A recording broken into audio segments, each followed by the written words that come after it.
तो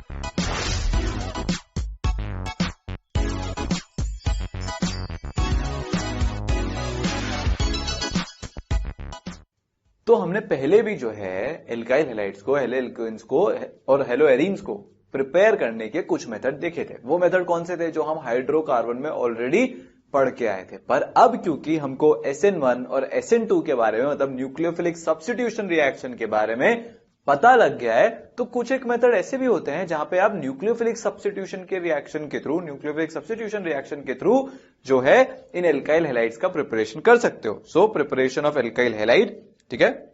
सबसे पहला तो है एल्कोहल। ये सबसे कॉमन मेथड है एल्काइल हैलाइड्स को प्रिपेयर करने का।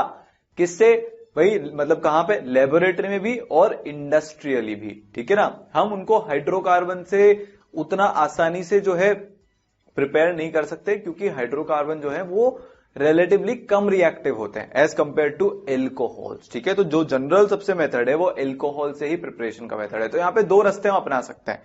पहला रास्ता तो आप हाइड्रोजन हैलाइड्स का एक्शन से SN1 पाथ के थ्रू रिएक्शन करवा सकते हो, ठीक है। अब SN1 पाथ जैसे ही मैंने बोला, आपको सब कुछ यहां पे समझ में आ गया, क्योंकि अब हमको SN1 पता है। तो यहां पे क्या हो रहा होगा भाई? यहां पे RCH2OH, इस पे आपने HCl डाला जो एक एसिड होता है, तो H प्लस और Cl माइनस में टूटेगा। और इस टूटने को हम क्या करना चाहते हैं? और इसका साथ देना चाहते हैं, इसको प्रमोट करना चाहते हैं। तो इसलिए हम यहां पे क्या डालते हैं? ZnCl2 डालते हैं, जो कि क्या होता है? एक लुईस एसिड होता है। तो वो जो लुईस एसिड है वो HCl के बॉन्ड ब्रेकिंग में और हेल्प करेगा। तो वो कैटालिसिस का, यहां पे कैटालिस्ट का काम कर रहा है, कैटालिसिस करा रहा है, ठीक है। सो ये ZnCl2 लुईस एसिड है, तो Cl माइनस को खा जाएगा। ये प्रमोट करेगा कि हाँ H प्लस और Cl माइनस में ये बॉन्ड टूटे। तो फिर क्या बन जाएगा? प्रोडक्ट बनेगा RCH2Cl। समझ में आया ZnCl2 क्या लिया है, क्यों लिया है? अब बात आती है मैकेनिज्म की। हमने यहां पे क्या देखा कि SN1 मैकेनिज्म के थ्रू हो रहा होगा। मतलब दो चीजें तो हमको समझ में आ गई। एक तो 2 स्टेप प्रोसेस हो रहा होगा, दूसरा कार्बोकेटायन बन रहा होगा। और कार्बोकेटायन बन रहा है तो रीअरेंजमेंट भी हो रहा होगा। अब तो ये सारी बातें एकदम जैसे ही SN1 कोई बोलता है, दिमाग में क्लिक होती है बात, सब कुछ एकदम समझ में आता है। तो इसका मैकेनिज्म देखने चलते हैं, चलो आओ। सबसे पहले RCH2OH। अच्छा, जब हम लिविंग ग्रुप पढ़ रहे थे तो हमने वहां पे पढ़ा था कि कहीं पे अगर ये स्पीशीज है तो ये तो किसी का वेट नहीं करती, खुद ही छोड़ के चल जाती है। बहुत अच्छा लिविंग ग्रुप होता है। सिमिलरली N2 भी बहुत अच्छा लिविंग ग्रुप होता है। तो ये जो दोनों है बहुत अच्छी कैटेगरी के होते हैं। तो देखो यहां पे क्या हुआ, यहां पे हमको H प्लस मिला। कैसे? HCl किसकी प्रेजेंस में था? ZnCl2 की प्रेजेंस में था। अगर हम यहाँ पे Cl जोड़ना चाह रहे हैं तो आप ब्रोमीन भी जोड़ सकते हो यहां पे, ठीक है। पर अगर अभी हम Cl जोड़ना चाह रहे हैं तो हमारे पास H प्लस है, तो ये ऑक्सीजन के लोन पेयर क्या करेंगे? उस H प्लस पे आके अटैक कर देंगे, ठीक है। रिवर्सिबल स्टेप होगा ये। यहां पे क्या बन जाएगा? RCH2OH H और O पे प्लस। अब O पे प्लस आ गया तो वो तो किसी के रोके ही ना रुके, ठीक है। रोके ना रुके ये ऑक्सीजन, तो ये बाहर चला जाएगा। ये अनस्टेबल स्पीशीज है, ये अच्छा लिविंग ग्रुप है, ये बाहर चला गया तो क्या हो रहा है? H2O बाहर, तो बन जाएगा RCH2 प्लस। तो क्या बन गया यहां पे?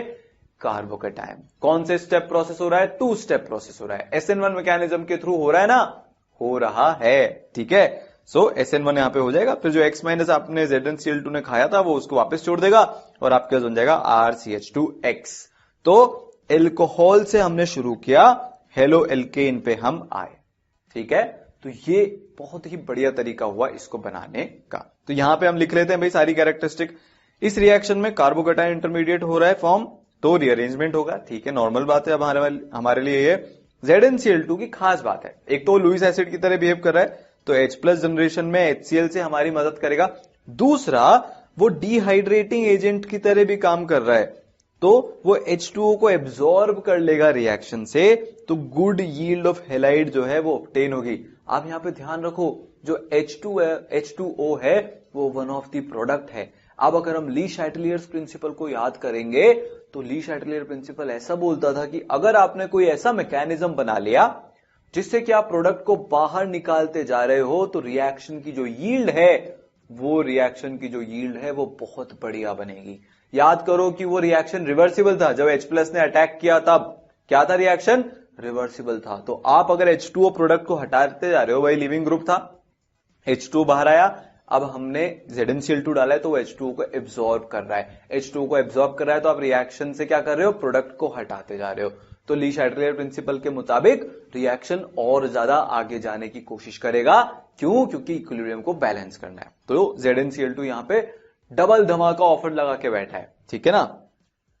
HCl plus ZnCl2 giving ZlCl3 minus plus H plus, ये तो उसका एक हो ही गया, और दूसरा उसका है कि वाटर को एब्जॉर्ब करता है, ठीक है।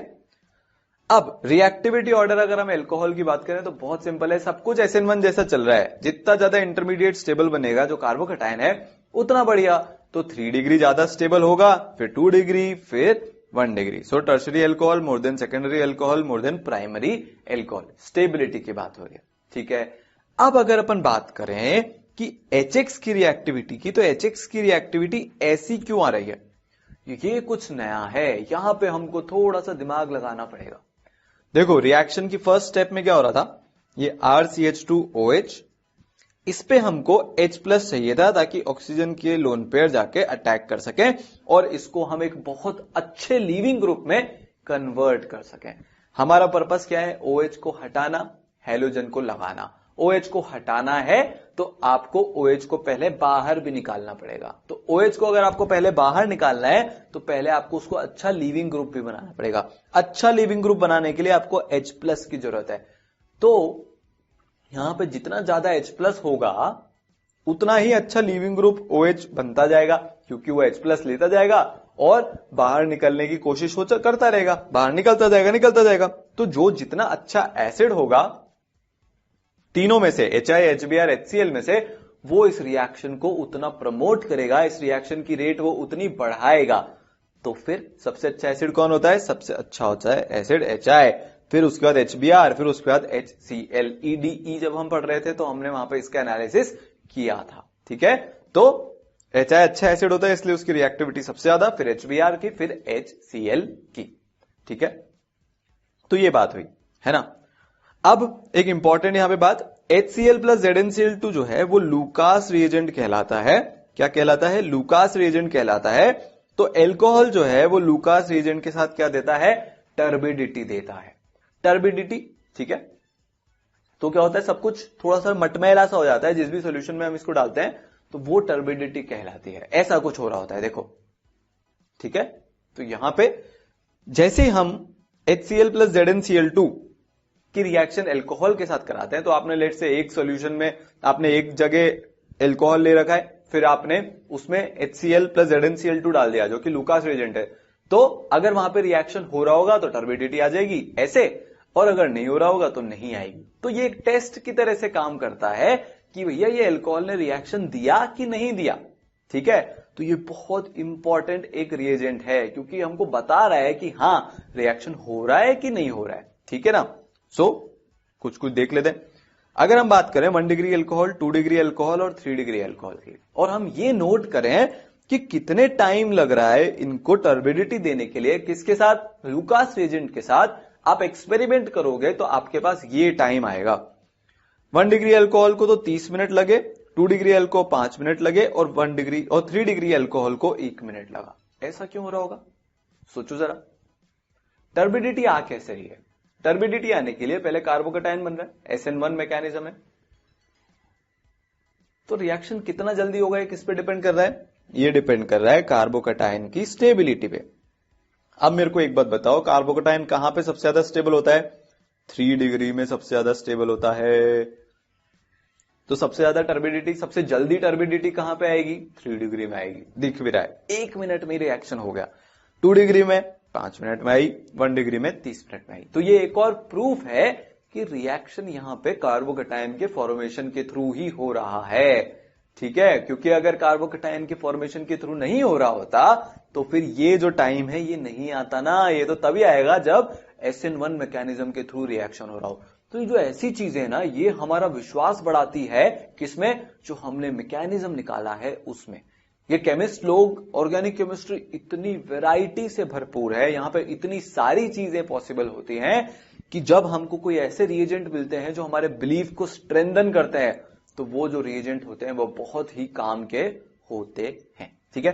तो इस पे चलो अपन एक थोड़े बहुत क्वेश्चन करते हैं। पहला क्वेश्चन है ये यहां पे आपसे पूछा जा रहा है जब आपने लूकास रिएजेंट के साथ रिएक्शन कराया तो प्रोडक्ट क्या बनेगा, तो आप प्रोडक्ट बनाओ। ठीक है, बहुत सिंपल है, आप बहुत बार कर चुके हो अब, है ना। इस तरह के क्वेश्चन कहीं ना कहीं पे मनमान बार कर चुके हो, तो इसको भी कर लो।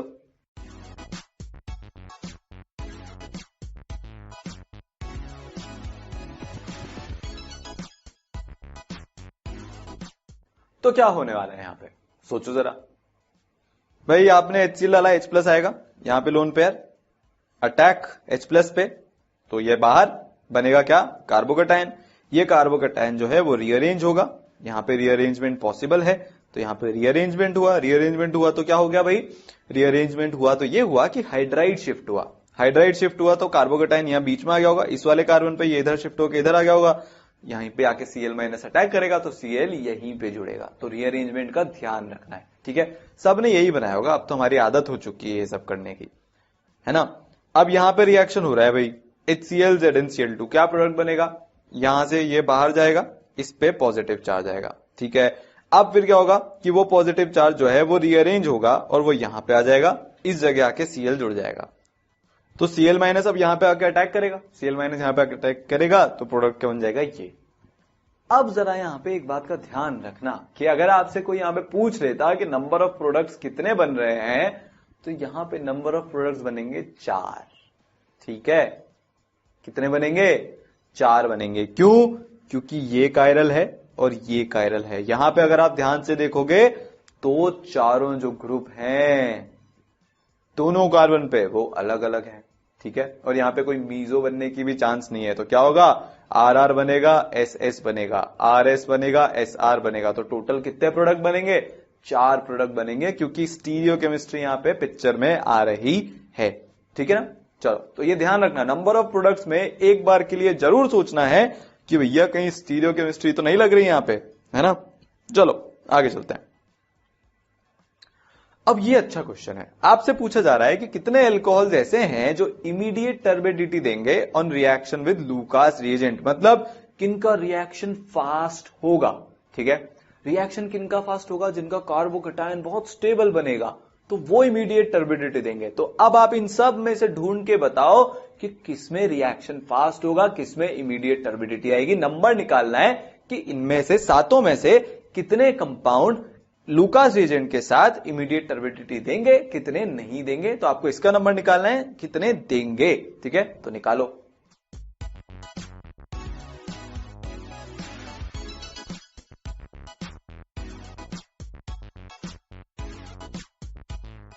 हाँ तो भाई यहां पे 3 डिग्री बनेगा कार्बोकैटायन, तो ये तो देगा। यहां पे तो भैया फिनाइल रिंग के ऊपर ये गया तो यहां पे प्लस चार्ज आएगा, ये नहीं देगा, नॉट पॉसिबल, तो ये नहीं, ये गया। यहां पे ब्रिज हेड पे बन रहा है, ये भी नहीं देगा।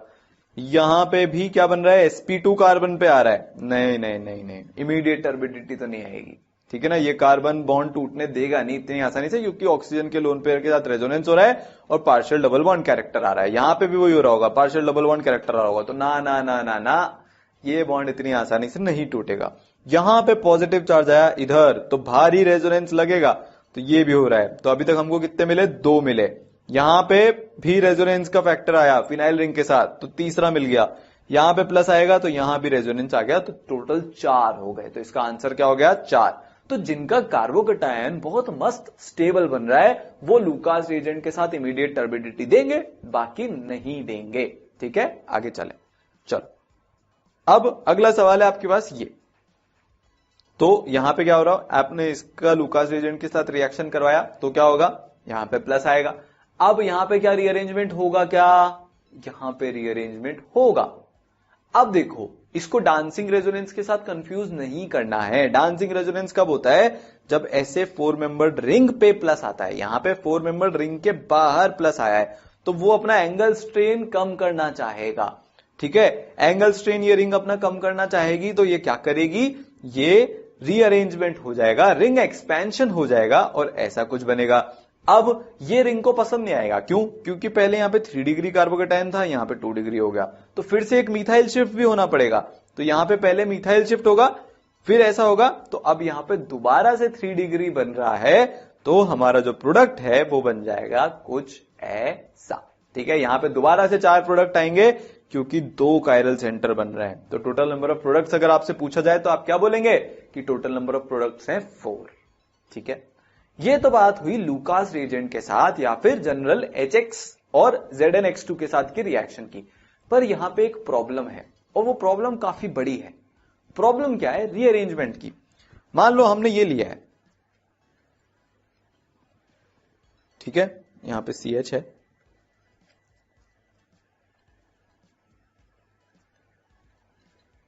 ना। अब अगर आपने ये वाला रिएक्शन करवाया, आप चाहते हो कि प्रोडक्ट ये बने,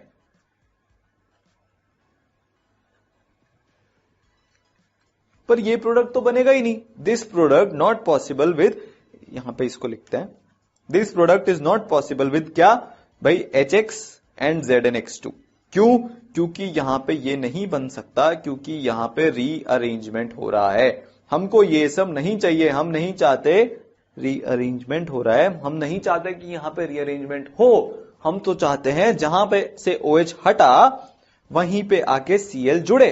पर ऐसा इस केस में जरूरी नहीं है हर बार पॉसिबल हो। जहां पे रीअरेंजमेंट होगा वहां ऐसा नहीं होगा। तो रीअरेंजमेंट यहां पे हमारे गले की फांस बन के बैठा है ना। तो हम इससे बेटर तरीका चाहते हैं। कहां पे, कौन से रिएक्शन मैकेनिज्म में रीअरेंजमेंट नहीं होता? SN2 में नहीं होता। तो अब हमको दिमाग ये लगाना है कि यार कहीं ना कहीं से SN2 मैकेनिज्म से ये रिएक्शन करवाई जाए तो मजा आए। तो अपन उसी डायरेक्शन में आगे बढ़ेंगे। ठीक है, तो चलते हैं। सो अगला क्या है भाई? Action of phosphorus halides SN2 path. तो अब इसको अपन देखते हैं कि यहां पे क्या हो रहा है, कैसे यहां पे एल्काइल हैलाइड हेलो एल्केन की फॉर्मेशन हो रही होगी। ठीक है, तो चलो देखते हैं। तो क्या हो रहा है रिएक्शन में? भैया आप ROH लेते हो, अल्कोहल से प्रिपरेशन चल रहा है, उसके बाद PCl5 लेते हो तो क्या बन जाता है? RCl बन जाता है, POCl3 बन जाता है, प्लस HCl बन जाता है। कैसे हुआ ये मैं आपको बता दूं कि रिएक्शन जो है वो SN2 पाथ के थ्रू जाएगी। जो मैकेनिज्म होगा वो SN2 होगा। ठीक है, कैसे हो रहा है ये देखते हैं। जो फॉस्फोरस हैलाइड्स है, पहली बात तो हम फॉस्फोरस हैलाइड को बनाते कैसे हैं? तो हम रेड फॉस्फोरस को हेलोजन के साथ ट्रीट करते हैं। ये जब हम P ब्लॉक पढ़ेंगे ना, जब हम ग्रुप 15 देख रहे होंगे वहां पे ये देखेंगे डिटेल में। ठीक है, अभी के लिए जो फॉस्फोरस हैलाइड्स हैं वो हम प्रिपेयर करते हैं रेड फॉस्फोरस को हेलोजन के साथ ट्रीट करके। ठीक है ना। जो एडवांटेज है फॉस्फोरस हैलाइड का यूज करने का वो हम ऑलरेडी देख चुके हैं कि यहाँ पे कोई कार्बोकेटाइन रीअरेंजमेंट नहीं है। तो आप काफी हद तक कंट्रोल कर सकते हो कि आपको किस पोजीशन पे, मतलब कार्बन की जिस पोजीशन पे एल्कोहल ग्रुप अटैच है वहीं पे आके क्या लगेगा?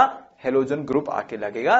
रीअरेंजमेंट के कारण कुछ उल्टा पुल्टा नहीं होगा। ठीक है, तो मैकेनिज्म की अगर हम बात करें तो हम ये रिएक्शन PX3 के साथ भी करा सकते हैं। तो क्या होगा कि PX3, PCl3, PBr3, PI3 में से कुछ भी हो सकता है। हेलोजन यहां पे रिएक्शन, मतलब हेलोजन में फ्लोरीन यहां पे रिएक्शन, ये वाला पर्टिकुलर रिएक्शन नहीं दिखाता। ठीक है, तो 3RX प्लस H3PO3 यहां पे बनेगा। ठीक है ना। चलो भाई, फ्लोरीन हमको अगर एल्काइल फ्लोराइड बनाना हो तो वो हम कैसे करते हैं वो भी हम देखेंगे। अभी के लिए ये PCl3, PBr3, PI3 के लिए यहां पे बात हो रही है। ठीक है, तो क्या बनेगा? RX बन जाएगा, है ना। अगला अब देखते हैं यहां पे क्या हो रहा है। ये एक्चुअली में 2 स्टेप में रिएक्शन होता है SN2 मैकेनिज्म ही, पर होता 2 स्टेप में है। जो रिएक्शन, मेन रिएक्शन जिसमें कि हेलोजन बॉन्ड आके हेलोजन का नया बॉन्ड बन रहा है, वो एक ही स्टेप है, पर उससे पहले भी थोड़ी बहुत प्रिपरेशन करनी पड़ती है। ठीक है, वो प्रिपरेशन क्या है भाई? यहां पे क्या है? फॉस्फोरस के साथ 3 हेलोजन के एटम जुड़ा है। ठीक है, तो इस पे एक डेल्टा प्लस का चार्ज आ गया होगा। ऑल्सो यहां पे एक वेकेंट ऑर्बिटल भी अवेलेबल है। फॉस्फोरस के पास वेकेंट d ऑर्बिटल है, 3rd पीरियड का एलिमेंट है। तो ऑक्सीजन जो है वो अपने लोन पेयर से इस फॉस्फोरस पे अटैक कर देता है इस तरीके से। तो होगा क्या कि ये हेलोजन बाहर, ऑक्सीजन ने अटैक किया और हेलोजन को बाहर भगा दिया। ठीक है, तो क्या बना यहां पे बना ये बना।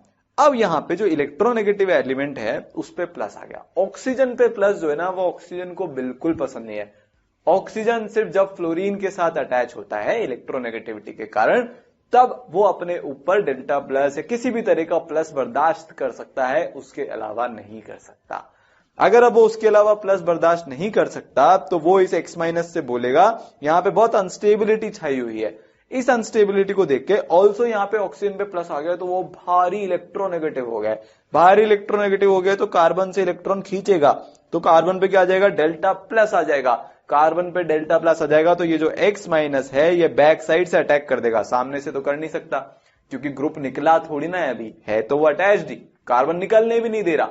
वो वेट करेगा कि भैया X माइनस आके यहां पीछे से धक्का मारेगा, तब जाके इस OHPX2 को हम क्या करेंगे, बाहर भगाएंगे। ठीक है, तो यहां पे डेल्टा प्लस है, X माइनस की तरफ अट्रैक्ट होगा और वो इधर पीछे से अटैक करके HOPX2 को क्या करेगा, बाहर निकाल देगा। तो ये जो है यहां पे ये SN2 हुआ। ठीक है, बैक साइड हुआ अटैक यहां पे। तो इस पर्टिकुलर जो हमारा ये रिएजेंट है इस पे X माइनस ने SN2 मैकेनिज्म से अटैक किया, बैक साइड अटैक होगा।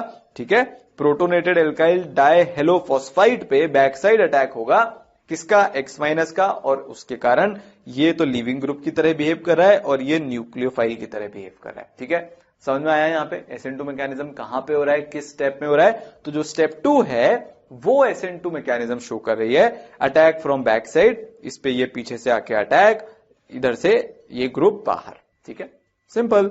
सो गुड लिविंग ग्रुप बन जाता है ये एक बार अटैक होने के बाद, है ना, क्योंकि O पे प्लस है, वो रखना चाहेगा नहीं, तो वो मुक्त होना चाहता है, तो वो क्या करेगा, इस बॉन्ड के जो 2 इलेक्ट्रॉन है वो दोनों इलेक्ट्रॉन को अपने पास लेके निकल जाएगा और सब कुछ स्टेबल हो गया दोबारा से, बस सिंपल। सो क्या बन गया, यहाँ पे RCH2X प्लस HOPX2 यहां पे बन गया। ये यहाँ पे प्रोडक्ट्स बन रहे हैं। तो कौन सा मैकेनिज्म हुआ, SN2 मैकेनिज्म, मतलब कोई भी रीअरेंजमेंट नहीं होगा, तो जहां से OH हटा है वहीं पे आके Cl अटैच हो जाएगा। ठीक है ना, बस यही इस रिएक्शन की खास बात है। तो mechanism for the reaction involves attack of the alcohol group on the phosphorus atom, ये पहले हुआ, displacing a halide ion and forming a protonated alkyl dihalophosphite, यहां तक हुआ। फिर ये जो हैलाइड आयन यहां पे बना था इसने इस पे बैक साइड अटैक किया डाइहेलोफॉस्फाइड पे, और SN2 मैकेनिज्म के थ्रू क्या किया, प्रोडक्ट यहां पे इन्होंने बनाया। सिंपल। तो अगर SN2 हो रहा है तो क्या होगा, इन्वर्जन भी होगा। ठीक है, 100% इन्वर्जन होता है, अभी एक एग्जांपल करेंगे। सो ये रिएक्शन हमने PCl3 के साथ कराई तो RCl बनेगा, PBr3 के साथ कराओगे तो RBr बनेगा, एल्कोहल पे आप PI3 के साथ रिएक्शन कराओगे तो RI बनेगा, है ना।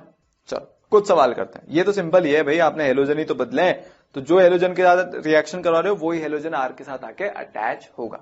ठीक है, सो फॉर एग्जांपल अगर हमारे पास ये है, अब अगर यहां पे SN1 मैकेनिज्म हो रहा होता तो क्या होता, और अभी तो SN2 हो रहा है तो ये OH हटेगा, इसी OH की जगह PBr3 की प्रेजेंस में आके Br जुड़ जाएगा। पर अगर जो यहां पे SN1 रिएक्शन का मैकेनिज्म हो रहा होता, ठीक है, तो फिर क्या होता, ये जो Br है वो यहां पे प्लस बनता, रीअरेंजमेंट होने के बाद फिर जुड़ता, तो ब्रोमीन जो है वो लास्ट वाले कार्बन पे यहां पे अटैच हुआ। ये इसका प्रूफ है कि यहां पे SN2 मैकेनिज्म हो रहा है। हमको हर चीज में प्रूफ की जरूरत पड़ती है ना, एक बार खुद को तसल्ली तो देनी है। तो जो ब्रोमीन है वो एकदम लास्ट वाले कार्बन पे जुड़ा, कार्बोकैटायन रीअरेंजमेंट नहीं हुआ, इसका मतलब सिंगल स्टेप में X माइनस ने अटैक किया। तो क्या हुआ यहां पे कि SN2 मैकेनिज्म के थ्रू प्रोडक्ट बना। और प्रूफ आपको चाहिए तो आप किसी ऐसी स्पीशीज के साथ रिएक्शन करवाओ, इस पे जब आप PBr3 का अटैक कराओगे तो SN2 मैकेनिज्म होगा और जो आपको प्रोडक्ट मिलेगा वो इन्वर्टेड प्रोडक्ट मिलेगा। तो ये जो सेंटर है यहां पे भाई, यहां पे क्या हो गया, यहां पे हो गया इन्वर्जन, कायरल सेंटर तो ये है ही सही। ठीक है, तो यहां पे क्या हुआ, यहां पे इन्वर्जन हो गया।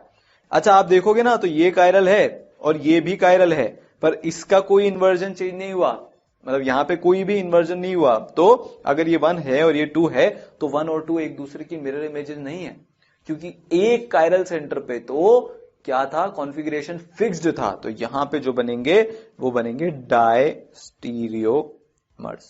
ठीक है, यहां पे रेसिमिक मिक्सचर नहीं बनेगा, यहां पे डायस्टीरियोमर्स बनेंगे, है ना। तो ये तो बात हुई किसकी, जब हम एल्कोहल से प्रिपरेशन कराते हैं। अब आगे चलते हैं, थोड़े बहुत रिएक्शन और देखेंगे। ठीक है, इन्वर्टेड प्रोडक्ट हमको यहां पे मिला। अब है थायोनिल क्लोराइड के साथ रिएक्शन। इस रिएक्शन, ये एक नेम रिएक्शन है जिसका नाम है डार्जन्स रिएक्शन। ये बहुत ही फेमस रिएक्शन है, और अगर आपको बहुत ही सुपर यील्ड चाहिए हो किसकी, एल्काइल हैलाइड्स की, हेलो एल्केन्स की, तो ये रिएक्शन बहुत ही बढ़िया तरीके से काम करता है। क्यों ये रिएक्शन बहुत बढ़िया तरीके से काम करता है, वो जैसे मैं आपको इसके प्रोडक्ट्स दिखाऊंगा ना आप समझ जाओगे। ROH पे आपने SOCl2 का रिएक्शन कराया। SOCl2 क्या होता है, थायोनिल क्लोराइड होता है। तो प्रोडक्ट क्या बनेंगे आपके यहां पे, आपके प्रोडक्ट बनेंगे RCl, SO2 गैसियस और HCl गैसियस। ये जो यहां पे गैसियस प्रोडक्ट्स बन रहे हैं, ये ही इस रिएक्शन की ब्यूटी है। आप जरा ये सोचो, ये गैसियस प्रोडक्ट बने तो ये तो रिएक्शन से उड़ जाएंगे। हुआ क्या, आपने ROH का रिएक्शन कराया SOCl2 के साथ, आप वहां पे क्या देखोगे कि कुछ ना कुछ गैसेस इवॉल्व हुई हैं। वो जो गैसेस इवॉल्व हुई हैं वो क्या है, SO2 प्लस HCl। तो रिएक्शन से प्रोडक्ट बाहर जा रहा है। वापस से वही बात हो गई, अगर रिएक्शन से प्रोडक्ट बाहर जा रहा है तो मतलब रिएक्शन बहुत ज्यादा फॉरवर्ड डायरेक्शन में जाएगा, बहुत तेजी से फॉरवर्ड डायरेक्शन में जाएगा। तो जो प्रोडक्ट की यील्ड है, ये जो हमारा मेन प्रोडक्ट है RCl, इसकी जो यील्ड है ये बहुत ही अच्छी होगी। इसलिए ये रिएक्शन जो है बहुत अच्छी यील्ड देता है। तो हम डार्जन्स रिएक्शन में क्या करते हैं, हम थायोनिल क्लोराइड के साथ रिएक्शन करवाते हैं। नेम रिएक्शन है, इंपॉर्टेंट रिएक्शन है, ये आपको ध्यान रहनी चाहिए है, ठीक है। सो डार्जन्स रिएक्शन में क्या होता है, ROH का आप रिएक्शन करवाते हो SOCl2 के साथ, तो बहुत अच्छी यील्ड प्रोड्यूस होती है RCl की, क्योंकि यहां पे जो बाकी के दो प्रोडक्ट बने RCl के अलावा, वो गैसियस प्रोडक्ट बने, ठीक है। तो हमने यहां पे क्या देखा कि इस मेथड का यूजफुलनेस ये है कि कोई साइड प्रोडक्ट जो है वो फॉर्म नहीं हुए, जिनको आपको सेपरेट करना पड़ेगा। एक तो यूजफुलनेस ये भी है, बाकी जगह तो हमको वो प्रोडक्ट लेने के लिए अगर कोई साइड प्रोडक्ट बन रहा है तो पहले साइड प्रोडक्ट को निकालो, तो वो एक एक्स्ट्रा प्रोसेस ऐड हो गया इंडस्ट्रियली। इसमें तो कोई प्रोसेस ऐड ही नहीं हुआ, ऊपर से यील्ड भी इतनी अच्छी है ली शैटलियर्स प्रिंसिपल के कारण, जो रिएक्शन से एस्केप कर लेंगे, hence giving very good yield. तो जो डार्जन्स रिएक्शन है, थायोनिल क्लोराइड SOCl2 के साथ जो रिएक्शन हुआ, किसका, हमारे कंपाउंड का, उससे हमको बहुत अच्छी यील्ड मिली, ठीक है। चलो, तो हमने क्या किया कि एल्कोहल के साथ थायोनिल क्लोराइड का रिएक्शन करवाया, तो हमको क्या मिल गया, RCl मिल गया, बहुत अच्छी यील्ड में। अगला हैलाइड एक्सचेंज। हैलाइड एक्सचेंज में जैसे पहला एग्जांपल है फिंकलस्टीन रिएक्शन, ये भी बहुत फेमस रिएक्शन है। इसमें आप क्या करते हो, आप क्लोरोएल्केन लेते हो या आप ब्रोमोएल्केन लेते हो, ठीक है। SN2 मैकेनिज्म से रिएक्शन होगा। यहां पे हमने ड्राई एसीटोन लिया है, तो प्रोडक्ट क्या बनेगा, RI, R के साथ I लग गया, KCl और KBr यहां पे बनेगा। अच्छा, अब ये जो KCl और KBr बन रहा है, इसकी खास बात क्या है कि जब हम ड्राई एसीटोन में रिएक्शन करवाते हैं तो ये प्रेसिपिटेट बनके जो है बाहर निकल जाते हैं, इनका प्रेसिपिटेशन हो जाता है एसीटोन की प्रेजेंस में। अगर इनका एसीटोन की प्रेजेंस में प्रेसिपिटेशन हो जाता है तो फिर से जो है प्रोडक्ट बनता जा रहा है और रिएक्शन से बाहर होता जा रहा है, तो जो यील्ड है वो बहुत अच्छी आती है। इससे पहले के आपने जितने भी मैकेनिज्म अभी तक देखे, जितने भी तरीके हमने देखे क्या बनाने के, आयोडो एल्केन बनाने के, वो सब इतने अच्छे मेथड नहीं थे, क्योंकि वहां पे रिवर्सिबिलिटी बहुत ज्यादा थी।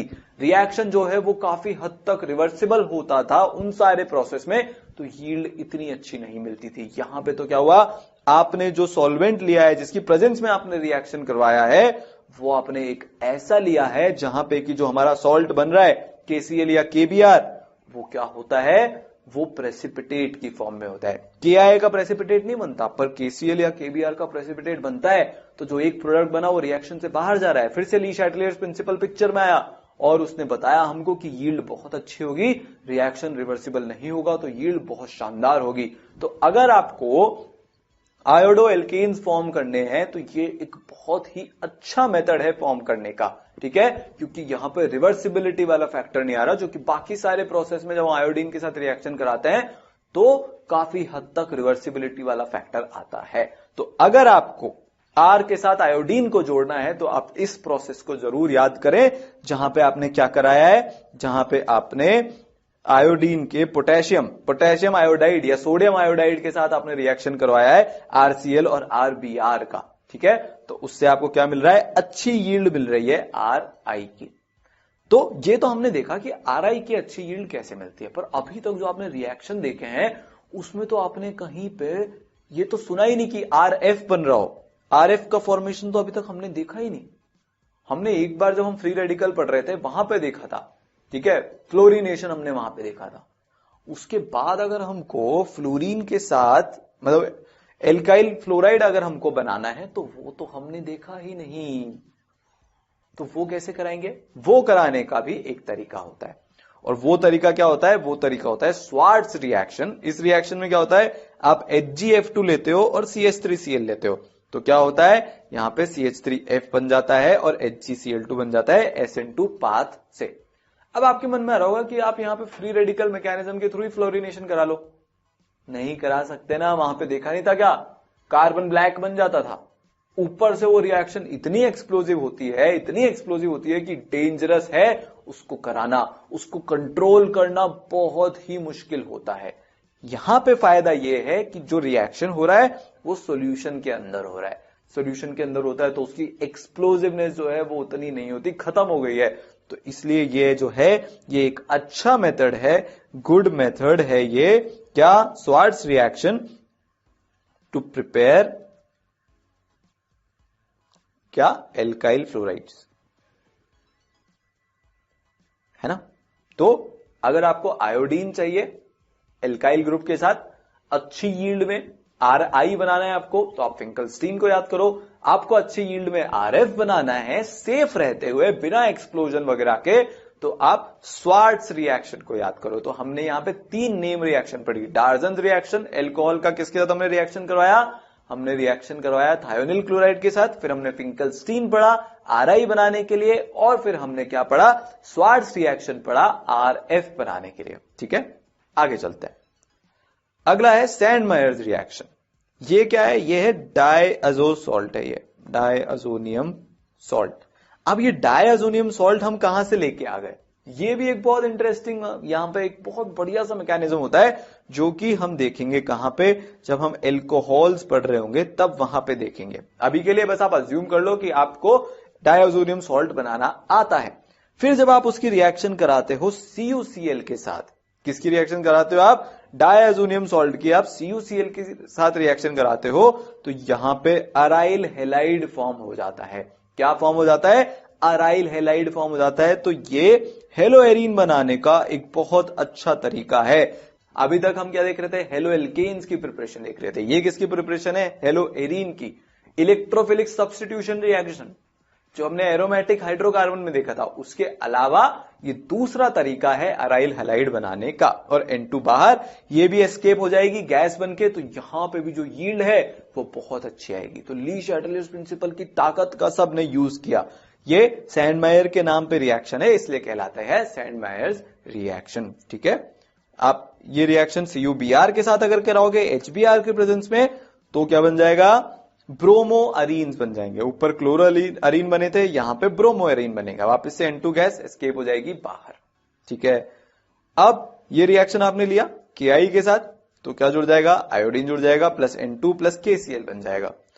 फिर अगर मान लो हमने डायअज़ोनियम सॉल्ट लिया है, अब हम इसका रिएक्शन HbF4 के साथ करा रहे हैं, मतलब BO4 minus and H plus के साथ, तो यहां पे क्या बनेगा, N2 पे प्लस और BF4 पे माइनस, मतलब बेसिकली क्लोराइड आयन को BF4 माइनस आयन रिप्लेस कर लेगा।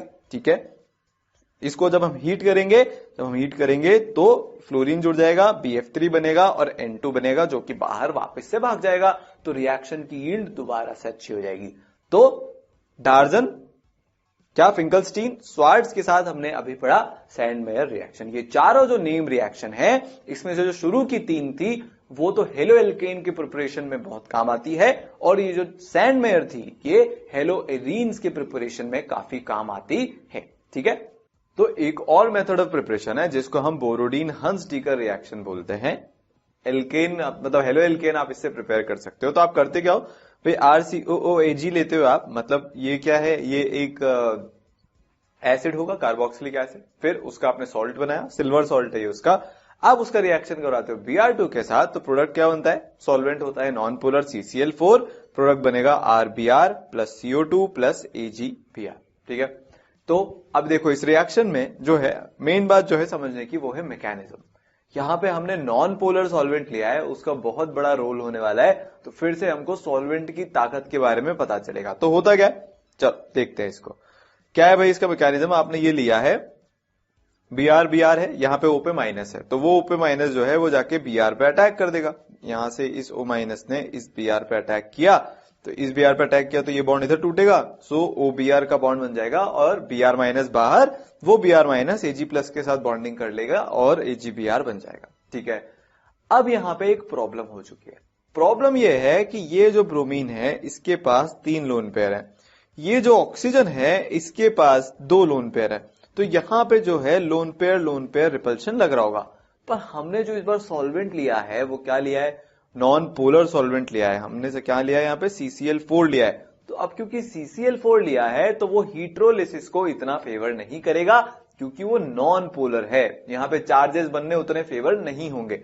तो होगा क्या, होगा ये कि यहां पे फिश हुक एरो हमको बनाने पड़ेंगे, यहां पे होमोलिसिस हो जाएगा, फ्री रेडिकल का फॉर्मेशन हो जाएगा यहां पे। ठीक है, ओ पे भी डॉट आएगा और बी आर पे भी डॉट आएगा, तो यहां पे क्या होगा, क्योंकि नॉन पोलर सॉल्वेंट है इसलिए lone pair repulsion between O and B R, charges नहीं बनेंगे, फ्री रेडिकल बनेंगे, सो ये प्लस बी आर डॉट। अब एक नई सिचुएशन यहां पे क्रिएट हो गई, ऑक्सीजन पे जो है फ्री रेडिकल बन गया, ऑक्सीजन पे इलेक्ट्रॉन की कमी हो गई, उसको ये बर्दाश्त नहीं होगा। तो ये जो ऑक्सीजन है ये इस कार्बन को बोलेगा कि देख तुझे ही कुछ करना है, अब तू ही सहारा है, नहीं तो मैं तो मॉलिक्यूल को बहुत अनस्टेबल बना दूंगा। तो ये जो कार्बन है इस आर वाले ग्रुप से बात करता है और बोलता है यार एक काम करो, अपन भी होमोलिसिस कर लेते हैं, क्योंकि ऑक्सीजन चैन से जीने नहीं देगा, तो हम लोग जो है यहां पे क्या हो जाएगा, यहां पे हो जाएगा होमोलिसिस दोबारा से। सो यहां पे हम भी होमोलिसिस कर लेते हैं। ठीक है, हम अगर होमोलिसिस करेंगे सो क्या हो जाएगा, फिर CO2 तो बाहर, क्योंकि होगा क्या कि यहां पे भी डॉट बनेगा और यहां पे भी डॉट बनेगा, यहां पे डॉट बनेगा, यहां पे ये होमोलिसिस हुआ और R डॉट प्लस CO2, और फिर ये जो Br डॉट घूम रहा था सोल्यूशन में CCl4 में, वो R डॉट जो है क्या करेगा, Br डॉट के साथ कंबाइन हो जाएगा और बना देगा RBr। सो ये वाला R डॉट और ये वाला Br डॉट ये आपस में कंबाइन हो जाएंगे, क्या बन गया, RBr। इंपॉर्टेंट बात क्या है कि जो इंटरमीडिएट है वो फ्री रेडिकल है, तो जो हमारा आंसर जाएगा कि कौन सा प्रोडक्ट मेजर बनेगा या कहां पे रिएक्शन होगा कहां पे रिएक्शन नहीं होगा, ये किस पे डिपेंड करेगा, ये इस पे डिपेंड करेगा कि फ्री रेडिकल स्टेबल है कि फ्री रेडिकल स्टेबल नहीं है। सिंपल सा फंडा है। यहाँ पे मैकेनिज्म क्या है, फ्री रेडिकल के थ्रू होने वाला मैकेनिज्म है। इंटरमीडिएट जो है यहाँ पे वो फ्री रेडिकल इंटरमीडिएट है। ठीक है, सो रेडिकल इंटरमीडिएट इज इन्वॉल्व और डिग्रेडेशन हो गया। ठीक है, हमने क्या किससे चालू किया था, RCOOAg से हमने चालू किया था। अब क्या हुआ, RBr हमको मिला, तो यहां पे हमको क्या दिख रहा है कि ये वाला जो ग्रुप है, ये वाला जो कार्बन वाला ग्रुप है ये बाहर चला गया, तो क्योंकि एक कार्बन कम हो गया हमारे टोटल कंपाउंड में से, तो इसलिए इसको डिग्रेडेशन रिएक्शन भी बोला जाता है। ठीक है, तो हमने यहाँ पे क्या प्रिपेयर किया, हेलो एल्केन यहाँ पे हमने प्रिपेयर किया। ठीक है ना, सो जैसे बेसिकली हमसे ये क्वेश्चन पूछा जाएगा, दिस इन Br2CCl4, तो होगा क्या कि आप CO2 को उड़ा दो, ये पूरा ग्रुप यहां से बाहर जाएगा, एक BrCH3 के साथ लगेगा, प्रोडक्ट बनाने की ट्रिक है। ठीक है, इसको देखते ही ये समझ जाना है कि यहां पे ऑक्सीजन पे नेगेटिव चार्ज है, तो वो अब चुप बैठेगा नहीं, वो ब्रोमीन पे जाके अटैक करेगा, एक ब्रोमीन बाहर, CCl4 यहां पे क्योंकि सॉल्वेंट है तो होमोलिसिस होगा ऑक्सीजन ब्रोमीन के बॉन्ड में, तो ऑक्सीजन पे फ्री रेडिकल आएगा। ऑक्सीजन पे फ्री रेडिकल आएगा तो वो इस CO2 वाले ग्रुप को परेशान करके रखेगा, क्योंकि ऑक्सीजन को फ्री रेडिकल पसंद नहीं है। तो फिर वो क्या बोलेगा कि भाई अपन CO2 बन के बाहर निकल जाते हैं और बन जाएगा क्या, CH3 पे डॉट, तो CH3 डॉट और पहले का Br डॉट ये दोनों आपस में मिलेंगे, बन जाएगा CH3Br। ठीक है, सबसे इंपॉर्टेंट बात, जो इंटरमीडिएट है वो फ्री रेडिकल है ना। अब मान लो जैसे ये क्वेश्चन है, यहां पे हमने AgOH लिया, Br2CCl4 लिया, तो AgOH बेस की तरह से काम करेगा, तो इसका H खाएगा, यहाँ पे CO माइनस आएगा और वो Ag प्लस के साथ, तो AgOH मतलब Ag plus OH minus, OH minus आके बॉन्ड मतलब H प्लस खा के जाएगा, CO माइनस बनेगा, वो Ag प्लस के साथ आयनिक बॉन्ड बना लेगा। ठीक है, सिंपल फंडा है। फिर वो O माइनस Br2 पर अटैक करेगा और फिर आगे की कहानी तो हमको पता ही है। तो यहाँ पे इंपॉर्टेंट बात क्या है, यहाँ पे इंपॉर्टेंट बात है कि ऐसा कुछ बनने वाला है, और इस जो ये वाला कार्बन है, इस लाइन को हम यहीं तक बनाते हैं, ये वाला जो कार्बन है इस पे डॉट, अब अगर इस पे डॉट बना तो अटैक दोनों साइड से हो सकता है, आगे से भी हो सकता है, पीछे से भी हो सकता है। तो ये किसको रिजेंबल करता है इस मामले में, ये SN1 को रिजेंबल करता है क्योंकि यहां पे रेसिमिक मिक्सचर बनेगा, दोनों प्रोडक्ट बन सकते हैं। ठीक है, बस सिंपल है। ठीक है, ये क्योंकि ये कायरल है, अगर मान लो लेट से ये आर हुआ, हम इसकी प्रायोरिटी से नहीं देख रहे, बोल देते हैं आर है ये, और भाई जरूरी नहीं है सही हो, हम सिर्फ लिख रहे हैं समझने के लिए कि अगर एक आर होगा तो दूसरा एस बनेगा यहां पे, क्योंकि एक अकेला कायरल सेंटर है और ऑप्टिकली एक्टिव है, तो एक आर होगा तो दूसरा एस होगा। अगर प्रायोरिटी निकालनी है तो निकाल भी सकते हैं, उसमें क्या है। भाई पहली बात तो एच को डैश पे होना चाहिए था। ठीक है, तो जो भी आएगा हम उसको उल्टा कर देंगे। बेसिकली ये हमारा हो गया 1, ये हमारा हो गया 2, ये हमारा हो गया 3। तो ये क्या है, ये तो एस है। ओ पहले हमने सही लिखा था, आर ही है ये, तो ये होगा एस। ठीक है, सिंपल। चल, तो यही बात हुई। आगे अगला भाई, अब यहां पे क्या होगा, यहां पे हमने सेम लिया, यहां पे ये बाहर जाएगा, इधर डॉट बनेगा, फिर वो डॉट रेजोनेंस में भी जा सकता है। तो Br इस वाले कार्बन पे भी जुड़ सकता है, Br कार्बन 14 पे भी जुड़ सकता है। तो दोनों प्रोडक्ट यहां पे बनेंगे। Br इस वाले कार्बन पे भी जुड़ गया तो ये वाला प्रोडक्ट बना, Br इस वाले कार्बन पे जुड़ा तो ये वाला प्रोडक्ट बना। कहां गया वो प्रोडक्ट, हाँ ये रहा। ठीक है, बस। तो यहां पे क्या हुआ होगा, स्ट्रक्चर कैसा बन रहा है, ऐसा बन रहा है, यहां पे डॉट है तो इसका एक रेजोनेटिंग स्ट्रक्चर भी बन जाएगा, जहां पे कि यहां पे डॉट आ जाएगा। अब दोनों में से Br कहीं पे भी अटैक कर सकता है, ये 14 वाला है, ये 14 वाला है, बस सिंपल फंडा है। ठीक है, तो दोनों प्रोडक्ट यहां पे बन जाएंगे। आगे इस पे रिएक्शन करवाएंगे तो रिएक्शन बहुत ही बढ़िया होगा। रिएक्शन बहुत बढ़िया क्यों होगा, क्योंकि डॉट बनेगा यहां पे, और यहां पे फ्री रेडिकल की स्टेबिलिटी जो है वो बहुत ही अच्छी है, क्योंकि वो रेजोनेंस में जा रहा है, पूरी बेंजीन रिंग के साथ रेजोनेंस कर लेगा ये आराम से। तो काफी सारे रेजोनेटिंग स्ट्रक्चर्स बनेंगे, तो ये स्टेबल होगा। तो क्या हुआ कि इस कार्बन पे ब्रोमीन आके जुड़ जाएगा। ठीक है, तो ये तो हमने अभी देखा प्रिपरेशन मेथड्स। प्रिपरेशन मेथड हमारे खत्म। अब हम जाएंगे केमिकल प्रॉपर्टीज की तरफ, और केमिकल प्रॉपर्टीज में सबसे पहले जो हम देखने वाले हैं वो है एलिमिनेशन। वहां पे कुछ तो हम रिकैप करेंगे, क्योंकि हम हाइड्रोकार्बन में भी जब डीहाइड्रोहेलोजनेशन करा रहे थे तो एलिमिनेशन का 1-2 टाइप पढ़ के आए, और उसके अलावा जितने होते हैं वो नए वाले और पुराने का रिकैप करेंगे, फिर उसके बाद आगे बढ़ेंगे। ठीक है, तो चलो अगले लेक्चर में अब हम देखेंगे क्या, एलिमिनेशन रिएक्शंस।